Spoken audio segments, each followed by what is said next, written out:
जय हिंद साथियों। तो इस वीडियो में आप जानेंगे सूक्ष्म जीव के बारे में और इससे संबंधित आने वाले जो भी प्रतियोगिता परीक्षा में प्रश्न आता है उसको इम्पोर्टेंट प्रश्नों को यहाँ पर हम लिख दिए हैं और ऑब्जेक्टिव प्रश्नों को भी आप यहाँ पर आगे देख पाएंगे कि दिया हुआ है और सबको यहाँ पर सबका हल आंसर बताने वाले हैं। ऑब्जेक्टिव प्रश्नों को जानने से पहले यह जरूरी है कि कुछ बेसिक कॉन्सेप्ट को जान लेना जरूरी है। तो सूक्ष्म जीवों के बारे में हम परिचित हैं पहले से कि सूक्ष्म का मतलब होता है कि बहुत छोटे जीव, ऐसे जीव जिन्हें आंखों से नहीं देखा जा सकता है, इसके लिए सूक्ष्मदर्शी का प्रयोग किया जाता है, उसे सूक्ष्म जीव कहा जाता है। तो सूक्ष्म जीव को सबसे पहले लीवेनहॉक नामक डच वैज्ञानिक ने देखा था। ये अभी परीक्षा में आता है कि लीवेनहॉक जो थे डच वैज्ञानिक थे और सबसे पहले उन्होंने 1676 ईस्वी में अपने ही द्वारा बनाए गए सूक्ष्मदर्शी से सूक्ष्म जीव को देखा था। और कौन सा सूक्ष्म जीव था? वह जीवाणु था, उसको सबसे पहले उन्होंने देखा था। सूक्ष्म जीवों को 4 वर्गों में बांटा गया है। कौन कौन से है? तो जीवाणु, प्रोटोजोआ, कवक और शैवाल। और बहुत से लोग जानते होंगे कि सूक्ष्म जीवों को 5 वर्गों में बांटा गया है। जो यह प्रतियोगिता परीक्षा में आए तो 4 मारना है क्योंकि एनसीईआरटी 4 ही कहता है। यह विषाणु जो होता है 5वां, इसको सूक्ष्म जीव की श्रेणी से बाहर निकाल दिया गया है क्योंकि यह विषाणु जो होता है यह जब जंतु के शरीर में होता है तभी अपना वृद्धि गुणन कर पाता है। बाकी जो होते हैं शरीर के बाहर भी करते हैं, लेकिन विषाणु शरीर के बाहर जब रहता है तो ये अपना गुणन नहीं करता है। इसीलिए इसे सजीव और निर्जीव के बीच की कड़ी माना जाता है। प्रतियोगिता परीक्षा में आता है कि सजीव और निर्जीव के बीच की कड़ी किसे कहा जाता है? तो आप विषाणु को मारेंगे। जो भी 4 प्रकार हैं सूक्ष्म जीवों का उसे देख लेते हैं। तो सूक्ष्म जीव तो जानते हैं बहुत जो छोटे होते हैं जिनको आँखों से नहीं देखा जा सकता है। सूक्ष्म जीव का सूक्ष्मदर्शी का प्रयोग करना पड़ता है, अपनी नग्न आँखों से नहीं देख सकते हैं। तो जीवाणु जो होते हैं एक कोशिकीय होते हैं। एक कोशिका के बारे में तो जानते हैं कि एक कोशिका जो जीवाणु का शरीर बना होता है एक ही कोशिका, बाकी जो हमारा शरीर है या बाकी जंतुओं का शरीर है बहुत सारी कोशिकाओं से मिलकर बना होता है।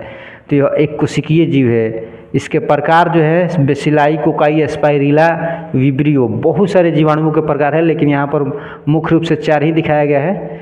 चूँकि प्रधान शिक्षक की परीक्षा के नोटिफिकेशन में भी यह कह दिया गया है उसके सिलेबस में कि मुख्य विज्ञान से जो क्वेश्चन आएंगे वो मुख्य क्वेश्चन ही आएंगे, ज़्यादा डीप में नहीं आएगा। इसके बाद है प्रोटोजोआ। तो प्रोटोजोआ भी एक कोशिकीय जीव है और इसके प्रकार है यूग्लिना, पैरामीशियम और अमीबा। ये सब प्रोटोजोआ के प्रकार है।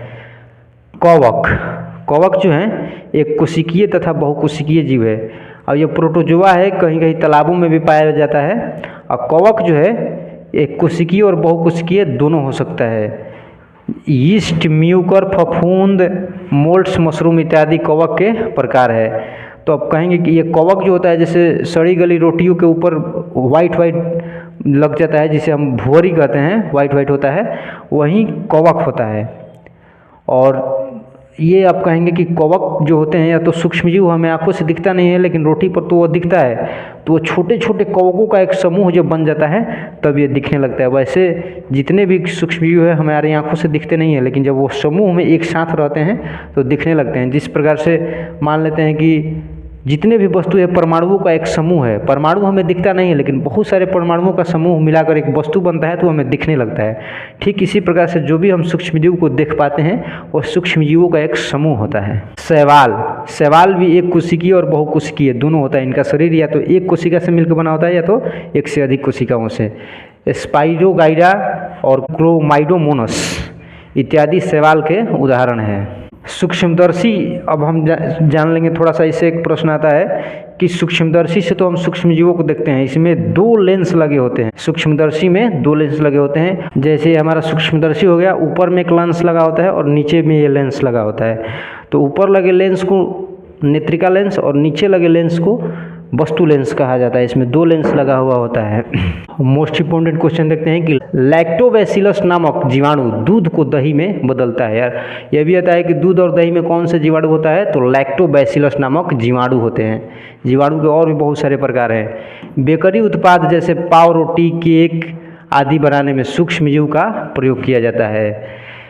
किण्वन की खोज सबसे पहले लुई पाश्चर नामक वैज्ञानिक ने 1857 ईस्वी में किया था। अर्थात हमारे देश में जब 1857 की क्रांति चल रही थी उस समय लुई पाश्चर ने किण्वन की खोज कर दिए थे। यीस्ट द्वारा किण्वन प्रक्रिया के फलस्वरूप चीनी को अल्कोहल में बदला जाता है यीस्ट द्वारा। यीस्ट एक प्रकार का क्या है, तो यीस्ट एक प्रकार का कवक है। यीस्ट जो होता है चीनी के घोल में तेजी से गुणन करके CO2 गैस मुक्त करता है।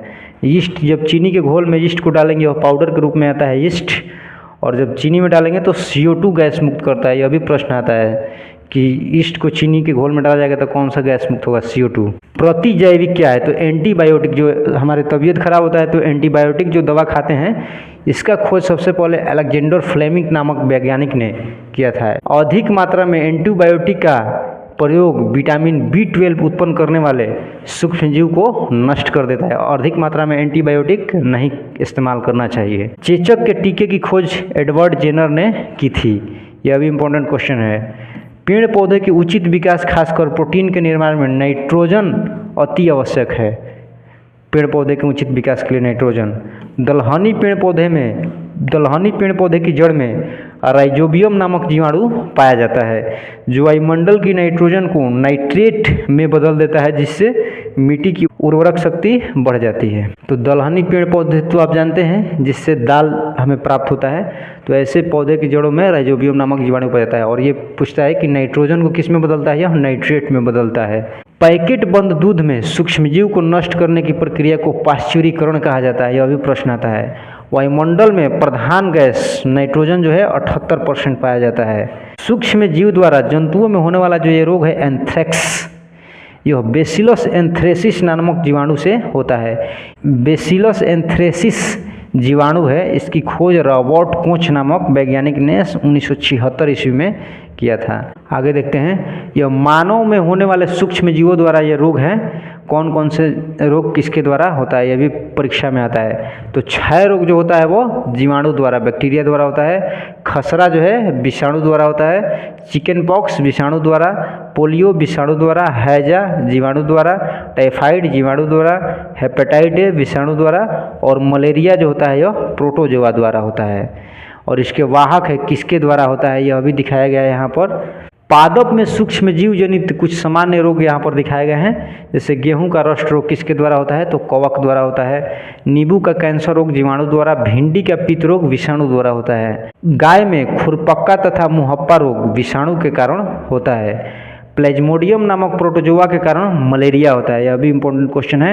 अब ऑब्जेक्टिव प्रश्नों को देखेंगे। सूक्ष्म जीवों को कौन कौन से वर्गों में बांटा गया है, तो यहाँ पे सूक्ष्म जीव का जीवाणु भी है, शैवाल भी है, कवक भी है और प्रोटोजोआ है। तो इसमें डी ऑप्शन सही होगा इसका, उपरोक्त में से सभी। सूक्ष्म जीव कितने प्रकार के होते हैं, तो आप आसानी से मान सकते हैं कि 4 प्रकार के होते हैं। कोई 5 बताते हैं, कोई 6 भी बताते हैं, लेकिन सूक्ष्म जीव 4 प्रकार से आप मारेंगे, क्योंकि NCERT का ही सही होता है, प्रतियोगिता परीक्षा में आता है। तो NCERT में 4 दिया है। निम्न में से कौन सा सूक्ष्मजीव सजीव तथा निर्जीव के बीच की कड़ी है, तो आसानी से मारेंगे बी ऑप्शन विषाणु। सबसे छोटा जीवाणु कौन सा है, तो सबसे छोटा जीवाणु जो है वह कोकाई है। यह जीवाणु के प्रकार है एस्पाइरिला, कोकाई, विब्रियो, तो इसमें कोकाई हो जाएगा सबसे छोटा जीवाणु। कवक क्या है, तो कवक क्या है, तो कवक एक प्रकार के पौधे। तो मशरूम के छोटे छोटे पौधे होते हैं, तो यह अभी हो जाएगा। कवक एक प्रकार के पौधे हैं। यह बहुकोशिकीय भी है। यह कवक बहुकोशिकीय और एक कोशिकीय दोनों होते हैं। सूक्ष्म जीव, तो कवक एक प्रकार का सूक्ष्म जीव भी है। तो इस प्रकार से तीनों ऑप्शन सही है, तो इसका सही उत्तर हो जाएगा डी, उपरोक्त में से एक से अधिक। इस क्वेश्चन को देखते हैं। खुले व नम स्थान पर रखी ब्रेड पर कौन आक्रमण कर देता है, तो हम अभी बता दिए हैं कि खुले व नम स्थान पर यदि ब्रेड रखी है तो उस पर कवक जो है आक्रमण कर देता है और उस पर छाप लेता है वाइट। जीवाणु कौन से होते हैं, तो जीवाणु एक कोशिकीय होते हैं। सर्वत्र पाए जाने वाले जीव होते हैं। जीवाणु सभी जगह पाए जाने वाले जीव है। शरीर के अंदर भी, शरीर के बाहर भी, पानी में, कीचड़ में, सभी जगह पाए जाते हैं। तो यह भी ऑप्शन सही है। सूक्ष्म जीव, तो जीवाणु एक सूक्ष्म जीव भी है, तो इसका भी डी ऑप्शन सही हो जाएगा, उपरोक्त में से एक से अधिक। शैवाल होते हैं, तो शैवाल क्या होते हैं, तो स्वपोषी अर्थात स्वपोषी, स्वयं भोजन बनाते हैं, यह भी होते हैं। एक कोशिकीय भी होते हैं और बहुकोशिकीय, तो एक कोशिकीय दिया होता है, तो यह भी हो जाएगा, ए और बी दोनों हो जाएगा। बहुकोशिकीय भी होते हैं, यह भी होते हैं, तो इसका भी ऑप्शन डी सही हो जाएगा, क्योंकि तीनों सही है, तो उपरोक्त में से एक से अधिक, तो ये डी ऑप्शन सही है इसका। अतिसार और मलेरिया किस सूक्ष्मजीव द्वारा होता है, तो मलेरिया तो जानते हैं कि प्रोटोजोआ के कारण होता है, तो अतिसार भी प्रोटोजोआ के कारण ही होता है। डेंगू के वायरस का वाहक कौन सा है? तो डेंगू जो वायरस होते हैं इसके वाहक यानी किसके द्वारा यह फैलता है? तो मादा एनोफिलीज मच्छर के काटने से यह डेंगू वायरस फैलते हैं। तो इसका ऑप्शन ए सही हो जाएगा। निम्न में से किस पौधे के पत्ते के रस का उपयोग मलेरिया और डेंगू के उपचार में किया जाता है? तो यह जो हो जाएगा सिनकोना का पौधा जो होता है, इसके पत्ते को मलेरिया और डेंगू के बुखार में प्रयोग किया जाता है, सिनकोना। दही में कौन सा जीवाणु पाया जाता है? तो दही में बता दें हैं कि लैक्टोबैसिलस नामक जीवाणु पाया जाता है। पोलियो का कारक कौन सा है? तो पोलियो के बता दिए हैं कि पोलियो का जो कारक है वो है वायरस। वायरस से पोलियो होता है। और कौन से वायरस? तो पोलियो वायरस नाम ही है उसका, पोलियो वायरस के कारण पोलियो होता है। निम्न में प्रोटोजोआ का उदाहरण है, तो निम्न में हम बता दिए हैं प्रोटोजोआ का उदाहरण बता दिए कि अमीबा भी होता है, पैरामीशियम और यूग्लिना, ये तीनों जो होते हैं प्रोटोजोआ होते हैं। तो इसका सही ऑप्शन सही जो होगा वो डी हो जाएगा, डी ऑप्शन सही होगा इसका, तीनों होता है प्रोटोजोआ। निम्न में एक कोशिकीय जीव कौन सा है? तो गाय तो हो जाएगा, यह बहुत कोशिकाओं के बना होता है, यह तो होगा नहीं। मनुष्य भी बहुत कोशिकाओं का बना होता है। अमीबा जो होता है यह एक कोशिकीय, चूँकि अमीबा जो है एक प्रोटोजोआ का प्रकार है और प्रोटोजोआ एक कोशिकीय होता है, तो अमीबा भी एक कोशिकीय हो जाएगा। सी ऑप्शन इसका सही हो जाएगा। चीनी के अल्कोहल में बदलने का प्रक्रम का क्या नाम होता है? तो चीनी को जब एक अल्कोहल में बदला जाता है तो इस प्रक्रिया को कहा जाता है किण्वन। किण्वन प्रक्रिया के द्वारा चीनी को अल्कोहल में बदला जाता है। ए ऑप्शन सही होगा इसका। किसके निर्माण में जीवाणुओं का उपयोग किया जाता है? तो जीवाणुओं का उपयोग दही के निर्माण में भी किया जाता है, पनीर के निर्माण में भी किया जाता है और सिरके के निर्माण में भी किया जाता है। तो इस तरीके से इसका जो सही ऑप्शन होगा वो डी हो जाएगा, डी ऑप्शन सही होगा। कार्बनिक अपशिष्ट क्या होते हैं? कार्बनिक अपशिष्ट, तो कार्बनिक जो अपशिष्ट होते हैं वो सब्जियों के छिलके ये होते हैं कार्बनिक अपशिष्ट। जंतुओं का अवशेष यह भी कार्बनिक अपशिष्ट होते हैं। और विष्ठा का अपघटन, विष्ठा मतलब मल मूत्र का अपघटन, जो भी बनता है वो कार्बनिक अपशिष्ट कहलाता है। इसमें कार्बन पाया जाता है। सब्जियों के छिलके, जंतुओं के जो अवशेष होते हैं, मरने के बाद जो अवशेष होते हैं उसमें भी कार्बन पाया जाता है। और विष्ठा का अपघटन, मल मूत्र का जो सड़ गल जाता है तो वो अवशिष्ट कार्बनिक होता है। तो इसका सही उत्तर हो जाएगा डी, उपरोक्त में से एक से अधिक। मैदे के आटे में किण्वन में कौन सहायक होता है? तो मैदे के आटे में किण्वन करने के लिए जो सहायक होता है वह होता है यीस्ट। यीस्ट को डाला जाता है। ब्रेड बनाने की प्रक्रिया के दौरान कौन सी गैस उत्पन्न होती है? तो यह बता दिए हैं कि जब किण्वन होता है तो यीस्ट जो है कार्बन डाइऑक्साइड CO2 निकलता है। यह इंपॉर्टेंट क्वेश्चन है। ब्रेड बनाने की प्रक्रिया में कार्बन डाइऑक्साइड गैस निकलता है। फल सब्जियों के विघटन होने से क्या बनता है? तो फल सब्जियों के विघटन होने से, विघटन जब होता है तो कचरा नहीं बनता है, यह खाद बनता है। इंपॉर्टेंट क्वेश्चन है, खाद बन जाता है। खाद जो होता है खेतों में डाला जाता है, फल सब्जियों के छिलके जो होते हैं इससे खाद बनाया जा सकता है विघटित करके। हम फेंक देते हैं लेकिन फिर भी वो खाद ही बनता है। अगर इसको खेतों में डाला जाएगा तो बहुत ही फ़ायदेमंद होगा। और जो हम बोरी में आता है वह खाद नहीं होता है, वह उर्वरक होता है।